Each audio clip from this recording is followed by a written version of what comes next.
দেশটা দুর্নীতিতে ভরে গেছে।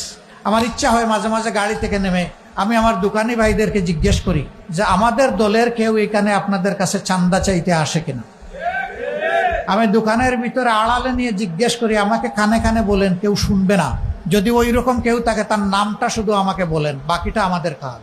আমার ইচ্ছা হয় আমি গিয়ে জিজ্ঞেস করবো মানুষগুলোকে, সময়ের অভাবে পারি না। আমরা উন্মুক্ত আহ্বান দিয়ে রেখেছি, এরকম যদি কোনো দুর্বৃত্ত আমাদের নামে কেউ অপকর্ম করে মেহেরবানি করে আমাদেরকে জানাবেন।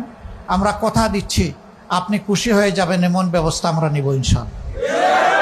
ধরে নেন যে আমাদের কেউ প্রধানমন্ত্রী হয়ে গেলেন, প্রেসিডেন্ট হয়ে গেলেন, তিনি অপরাধ করলে তাকেও আইনের আওতায় আনা হবে ইনশাআল্লাহ।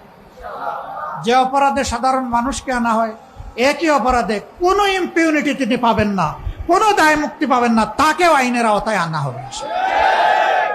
আমরা কারো আধিপত্য আমরা মেনে নিব না, কোনো হেজিমনি আমরা স্বীকার করব না।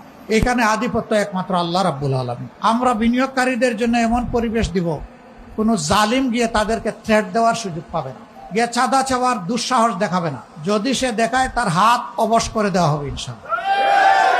বিদেশিরা যারা এই দেশে বিনিয়োগ করতে আসবে তাদেরকেও সেই একই সম্মান এবং একই নিরাপত্তা বিধান করা হবে ইনশাআল্লাহ। আমাদের দেশ ছোট, মানুষ প্রচুর। এই দেশটা উৎপাদনের জন্য খুবই উর্বর একটা জায়গা, উপযুক্ত একটা জায়গা। শুধুমাত্র দুষ্ট রাজনীতির কারণে বিদেশ থেকে মানুষগুলো এখানে এসে বিনিয়োগ করার সাহস পায়। আমরা এই দুষ্ট রাজনীতির পুরা চরকা ঘুরে দিই। এই মুরব্বির কথায় আমি একমত। আপনারা যদি একমত হয়ে থাকেন তাহলে কথা হবে না, শুধু ভিডিওটা শেয়ার হবে।